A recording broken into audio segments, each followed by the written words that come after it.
سلام رئیس. تشکر. علیکم السلام و رحمت الله.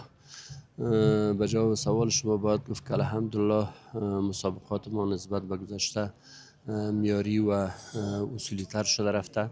مطابق به میارای مروج بین‌المللی بزکشی ما مسابقات خود عیار کردیم که شما شاهد هستین که در این مسابقات ما از چپاندازای بیرون مرزی هم استفاده شده و چپاندازای ما الحمدلله تجاربش، استعدادش، توانمندیش نسبت به گذشته بیشتر و خوبتر و معیاری تر شده و در پالی ازی شما عملا میبینین که علاقمندای بزکشی یعنی در طول تاریخ با وصف از که بزکشی یک تاریخ بسیار کهن در کشور عزیز ما افغانستان داره، اما علاقمندایش و مسابقاتش یعنی واقعا که از لحاظ اصولمندی و از لحاظ جالبیت و اشتراک کننده و بینندش بی‌نظیر است. واقعا یک جایگاه خاص داره و یک انعکاس بین‌المللی کرده.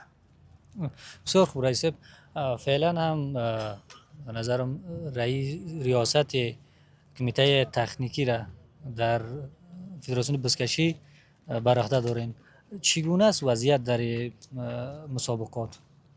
الحمدلله تا می لحظه هیچ مشکل نیست. مسابقات ما با بسیار خوب و مواجه اصلا پیش میره.